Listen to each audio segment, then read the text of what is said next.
मोदी का तो मतलब ही होता है एम से मॉडर्न, मोदी का मतलब ओ से ओवरसीज, डी से डेवलपमेंट और आई से इंटरनेशनल, यानी modern, overseas, development, international. Modi Modi is it means Modi is globalisation, globalisation is Modi. Bharat का जो संविधान है, इसका जो पहला कदम है जवाहरलाल नेहरू ने वो गलत रखा।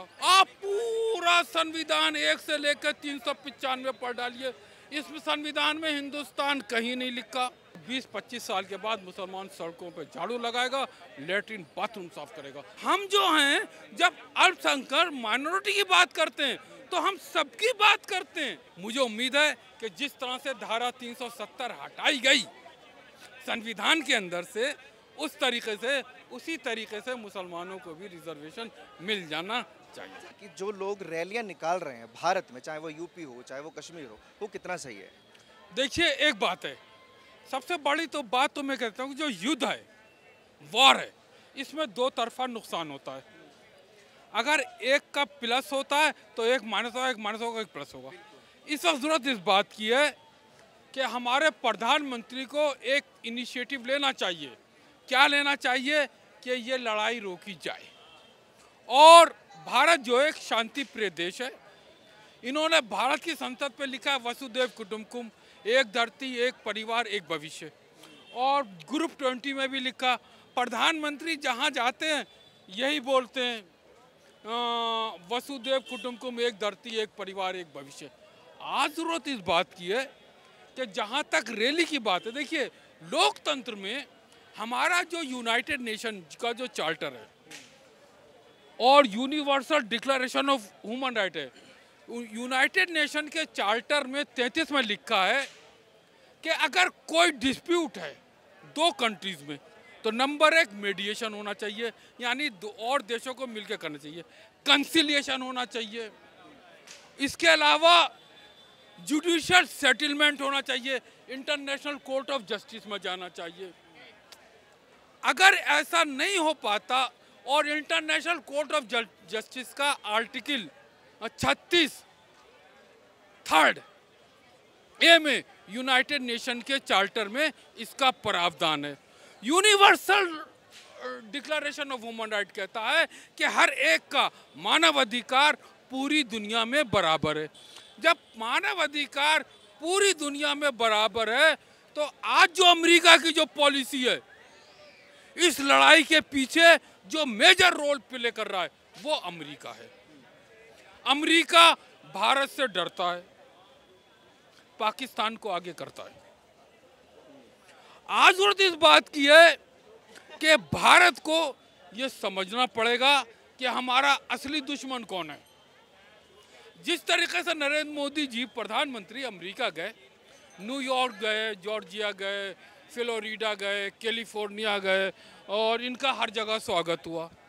आप यूनाइटेड नेशन में permanent seat security council veto की आपने एक सहमति बना के आए, हम आपको इसकी बधाई देते हैं। वाली है, अगर मिल गई है तो हमारी आर्थिक बधाई, क्योंकि आपने और अमेरिका के राष्ट्रपति बाइडेन ने अकेले में बात करी। इस अकेले में आपने क्या एग्रीमेंट किया, आपने मन की बात में इसका स्पष्टीकरण नहीं दिया गया। प्रधानमंत्री non resident of India NRI, विदेशों में रहने वाले जो भारत के नागरिक हैं, जो खास करके अमेरिका में रहते हैं, प्रधानमंत्री उनसे मिले, उनसे बातचीत करी, लेकिन मन की बात में उन्होंने इसका भी स्पष्टीकरण नहीं दिया। अच्छा खान साहब, आप बड़ा डिटेल में इन चीज़ों को एक्सप्लेन कर रहे हैं, लेकिन मुद्दा जैसे मैंने स्टार्टिंग में सवाल पूछा कि भारतीय मुसलमानों को आखिर आपको क्या लगता है कि भारतीय मुसलमान जो समर्थन में थे हिजबुल्लाह के, जब ईरान अटैक कर रहा है, अभी वो जश्न मना रहे हैं, लेकिन इजराइल ने जब अटैक किया वो मातम बना रहे थे, फ़र्क क्या है? देखिए, एक बात है, भारत के जो मुसलमान हैं वो पाकिस्तान से ज़्यादा हैं, इजराइल से भी ज़्यादा हैं, अरब देशों से भी ज़्यादा हैं। भारत एक वो देश है कि जिसकी जनसंख्या 140 करोड़ बताते हैं और लेकिन 142 और 144 तक पहुंच गई है। लेकिन आज जो भारत का जो मुसलमान अच्छी बात कहता है वो तो दाब दी जाती है, और जो मुसलमान अगर कोई गलत बात कह देता है उसको उछाला जाता है। हमारी ऑल इंडिया यूनाइटेड मुस्लिम मोर्चा है, हमारी पुरानी मांग है आर्टिकल 341 में बाकायदा अमेंडमेंट करो और मुसलमानों को रिजर्वेशन दिया जाए। जब मैं अगर कहता हूँ मुसलमानों को रिजर्वेशन दिया जाए तो मैं सांप्रदायिक हो जाता हूँ, कम्युनल हो जाता हूँ। लेकिन खान साहब रिजर्वेशन तो है ऑलरेडी, भारत के कॉन्स्टिट्यूशन की आप बात कर रहे हैं, उसमें मुसलमानों को अल्पसंख्यक बोला जाता है, उनको स्पेशल चीज़ें मुहैया कराई जा रही हैं, स्पेशल बोर्ड हैं भारत में तो मुसलमानों के लिए, all India Muslim personal law board है, वक्फ बोर्ड है, और भी तमाम चीज़ें हैं। आप कैसी बात है? आज ज़रूरत इस बात की है कि मुसलमानों को जिस तरीके से या तो रिजर्वेशन समाप्त होना चाहिए आरक्षण, या फिर मुसलमानों को भी जो दबे कुचले लोग हैं जो कि नीचे जात के नीचा काम कर रहे हैं उनको बाकायदा रिजर्वेशन मिलना चाहिए। अच्छा खान साहब, आपसे मैं एक सवाल पूछूंगा, क्योंकि आपकी मैंने काफ़ी वीडियोस भी देखी, समझदार व्यक्ति हैं आप। रिजर्वेशन सिर्फ इसलिए मिलना चाहिए कि वो मुस्लिम है, क्योंकि भारत एक सेकुलर कंट्री है? देखिए, भारत एक सेकुलर कंट्री है, लेकिन सेकुलर की मिसाल ये है हमारे संविधान में क्या लिखा है, जस्टिस, न्याय, सामाजिक, आर्थिक, राजनीतिक, बराबरी के साथ साथ समानता, equality of status and opportunity to promote among them all. ये सवाल मैंने इसलिए पूछा क्योंकि भारत अगर धर्मनिरपेक्ष है तो हक और हुकूक तो सबके लिए इक्वल है, फिर रिजर्वेशन सिर्फ इस आधार पर क्योंकि वो मुसलमान है? देखिए, आप ये कहें जवाहरलाल, देखिए जब ये भारत का संविधान बना, इस संविधान के अंदर 1946 में सेकुलर नहीं लिखा गया, सोशलिज्म नहीं लिखा गया, और जवाहरलाल नेहरू सेकुलर नहीं थे, सोशलिस्ट नहीं थे।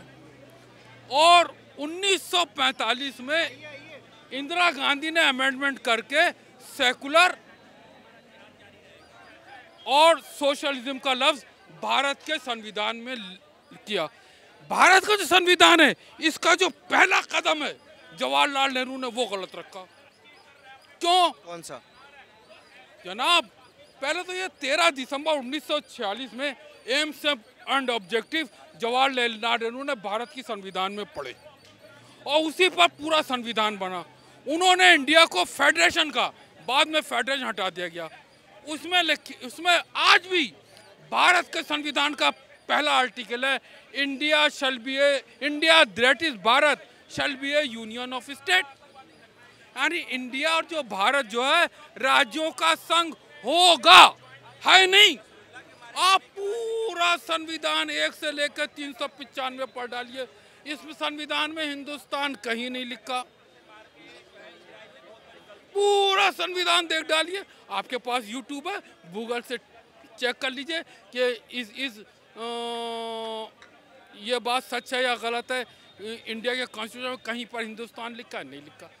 तो आज जरूरत इस बात की है, हमारा जो भारत का संविधान है इसमें एक ये नहीं लिखा all laws yield justice according to laws. ये फंडामेंटल राइट होना चाहिए। खान साहब, आप safe civil liberties and safe rule of laws होना चाहिए। ये हर एक के लिए होना चाहिए, मुसलमानों के लिए भी, हिंदुओं के लिए भी, सिख के लिए, ईसाई के लिए भी। हर एक की प्रॉपर्टी जो है, हर एक का जो धार्मिक स्थान है, हर एक का जो है वो बराबर का स्थान है। जो मस्जिद है वही उतना बराबर मंदिर भी है, वही गिरजाघर। तो रिजर्वेशन की मांग क्यों, अगर सब बराबर है तो? रिजर्वेशन में इसलिए कि आज मुसलमानों की हालत ऐसी होगी, अगर मुसलमानों को रिजर्वेशन नहीं मिला तो 20-25, एक तो यह कि जो पूंजीपति और अरब जो बड़े घराने के लोग हैं ये तो अपने पैसे से आगे बढ़ रहे हैं, और ये जो नीचे जाति के लोग हैं ये रिजर्वेशन से आगे बढ़ रहे हैं। अच्छा, पिछड़े रहने की वजह क्या मानते हैं आप मुसलमानों? पिछले की वजह नहीं मानी कि मुसलमान का आर्थिक विकास जो होना चाहिए था वो नहीं हुआ, और वजह मैं जानना चाहता हूँ। उसकी असली वजह ये है कि अगर मुसलमानों को अब रिजर्वेशन नहीं मिला तो 20-25 साल के बाद मुसलमान सड़कों पे झाड़ू लगाएगा, लेटरिन बाथरूम साफ करेगा। क्यों? क्योंकि उनके पास जॉब तो होगा नहीं, मजबूरन में इनका कम होगा। आज मीरा कुमार के घर जो खाना बना रही है वो एक मुसलमान है। इसका मतलब ये कि खतरे की घंटी बज गई है। आपको नहीं लगता कि पिछड़े रहने की कहीं ना कहीं एक वजह अनएजुकेशन भी है? अनएजुकेशन देखिए सिर्फ मुसलमानों की नहीं है। हम जब एजुकेशन की बात करते हैं तो ये सरकारी आंकड़े कहते हैं कि मुसलमान सबसे कम पढ़ा लिखा है देश का। देखिए सच्चर कमेटी की जो रिपोर्ट आई थी वो, उसमें इन्होंने सबसे बड़ी बात यह है कि उन्होंने कश्मीर के पंडितों को अल्पसंख्यक में माइनॉरिटी में नहीं लिया। जबकि मैं जम्मू गया, 1-1.5 किलोमीटर की एरिया में कश्मीरी पंडित रहते हैं। 1992 में अंतर्राष्ट्रीय बस अड्डे के सामने जब कश्मीरी पंडित आए थे, मैंने उनके लिए खाने के लिए चंदा करके मैंने कहा इनको सबसे पहले खाने का इंतज़ाम करो और इनके चारों तरफ कपड़े उससे के इनके बैठने का इंतज़ाम करो। हम जो हैं जब अल्पसंख्यक माइनॉरिटी की बात करते हैं तो हम सबकी बात करते हैं। हम नंबर 1 कश्मीरी पंडित को भी लेते हैं, क्रिश्चियन को भी लेते हैं और जैन को भी लेते हैं, सभी को लेते हैं। हमारे अंदर हम संविधान के प्रति कहते हैं कि हम संविधान के प्रति सच्ची निष्ठा रखेंगे। ये बात भारत के प्रधानमंत्री भी कहते हैं, राष्ट्रपति भी कहते हैं, उपराष्ट्रपति कहते हैं, हर मुख्यमंत्री और करता है। लेकिन आज इस संविधान का असल बात ये देखिए, हम भारत के संविधान का मतलब अमेरिका की ऑक्सफोर्ड डिक्शनरी से नहीं निकाल सकते, अपने देश की समस्याओं का समाधान नहीं कर सकते। ब्रिटेनिका इंसाइक्लोपीडिया से हम अपने देश की समस्याओं का समाधान नहीं कर सकते। वहाँ डेमोक्रेसी अमेरिका में अलग है, वो हमारे देश में नहीं। ग्रेट ब्रिटेन का जो इंसाइक्लोपीडिया है, वहाँ की डेमोक्रेसी अलग है, हमारे देश में की अलग है। हमारे जो भारत का जो परिप्रेक्ष्य है, जो इन्होंने पूरा जो है वो ये है सर्वधर्म सद्भाव। गांधी कहते थे। अच्छा, गांधी जी पे मत जाइए, मुझे एक बात बताइए। आप जो रिजर्वेशन की मांग उठा रहे हैं, मान लीजिए रिजर्वेशन मिल भी जाता है सरकार के द्वारा, लेकिन जो मानसिकता है कि बच्चों को पढ़ाना ही नहीं है, क्योंकि ये चीज़ तो सरकार नहीं कर सकती ज़बरदस्ती आपके बच्चों को उठा कर स्कूल में डाले। वो मुसलमान खुद ही नहीं भेजते स्कूलों में। देखिए मुसलमानों के जो अधिकार हैं, पहले तो हम प्रधानमंत्री को इस बात की बधाई देते हैं कि जब हमने सुप्रीम कोर्ट गए आर्टिकल 341 में कि मुसलमानों को रिजर्वेशन मिलना चाहिए, तो प्रधानमंत्री जी ने सुप्रीम कोर्ट में जवाब दिया। उन्होंने कहा है कि हमारा विचाराधीन है, हम इस पर यानी गौर करेंगे। प्रधानमंत्री का ये कहना कि विचाराधीन है, इसका मतलब ये कि उन्होंने 50% 50% हमारी बात मान ली। गिलास प्रधानमंत्री ने आधा भर दिया, आधा और भरना बाकी है। मुझे उम्मीद है कि जिस तरह से धारा 370 हटाई गई संविधान के अंदर से, उसी तरीके से मुसलमानों को भी रिजर्वेशन मिल जाना चाहिए। इसमें एक चीज़ बड़ा मुझे कंफ्यूजिंग लग रही है, जैसे आप 370 हटाने के तो पक्ष में हैं और मुस्लिमों को रिजर्वेशन दिलाना चाहते हैं, लेकिन देश का मुसलमान तो 370 हटने से भी नाराज है। नहीं, देखिए अगर 370 लगना अच्छा होता तो महबूबा मुफ्ती भारतीय जनता पार्टी से समर्थन लेके कश्मीर की मुख्यमंत्री ना बनती। उन्होंने संविधान के प्रति ये शपथ ली कि मैं इसकी सच्ची निष्ठा रखूंगी। और उमर अब्दुल्ला 1999 में वाजपेयी जी के सरकार में केंद्र सरकार के मंत्री थे। तो ये इसको मुसलमान और हिंदू से नहीं जोड़ना चाहिए। रिजर्वेशन जो रिजर्वेशन है, जो दबे कुचले लोग हैं, और शिक्षा का अब जब गति शक्ति की, मैं कहता हूँ प्रधानमंत्री जो विकसित भारत कर रहे हैं, इसको जो है एजुकेशन से जोड़ें। कॉलेज लेवल पे, यूनिवर्सिटी लेवल पे बाकायदा इस पर एमफिल और पीएचडी होना चाहिए। खान साहब, आप जो मुद्दा तो अच्छा उठा रहे हैं कि अधिकारों की बात कर रहे हैं कि रिजर्वेशन मिलना चाहिए, लेकिन मुस्लिमों के लिए जो Muslim personal law board already Bharat में है, वक्फ बोर्ड ऑलरेडी भारत में है, इनको लेकर क्या विचार? देखिए मैं वक्फ बोर्ड के बारे में तो कहूँगा नहीं, क्योंकि वक्फ बोर्ड में जो है हम में पहले आपस में एकता नहीं है। हमें पहले आपस में एक होना चाहिए। हम में मतलब देश के मुसलमानों में या किस में? सब में एक। मैं जब एकता की बात कहता हूँ तो मैं हिंदू, मुसलमान, सिख, ईसाई सब में कहता हूँ। और वक्फ बोर्ड का जिस तरीके से जो, लेकिन वक्फ बोर्ड का गैर मुस्लिम से क्या लेना देना, वो कैसे इसमें एक होंगे? नहीं देखिए, हमारे देश का हर क्षेत्र और हर वर्ग का विकास होना चाहिए। प्रधानमंत्री नरेंद्र मोदी खुद कहते हैं, जब 2014 में प्रधानमंत्री बने, बोले मैं वो गलतियां नहीं करूंगा जो पिछले प्रधानमंत्रियों ने करी।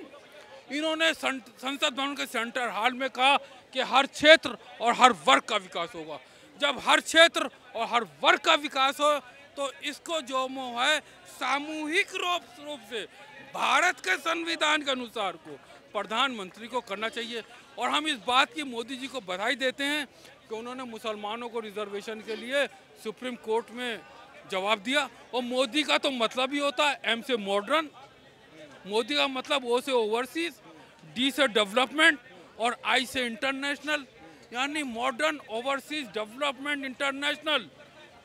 Modi is it means Modi is globalisation, globalisation is Modi is a चलता फिरता ग्लोबलाइजेशन। और मुझे आशा है कि आज, लेकिन देश के मुसलमानों के लिए मोदी चलता फिरता बम है। नहीं, आज जिस तरह से सुप्रीम कोर्ट में मुसलमानों को रिजर्वेशन के लिए मोदी जी ने जवाब दिया है, मुसलमानों को इनके ऊपर आत्मविश्वास हमेशा से था, आज भी है और हमेशा रहेगा। आपको है और आपके जैसे और भी लोगों के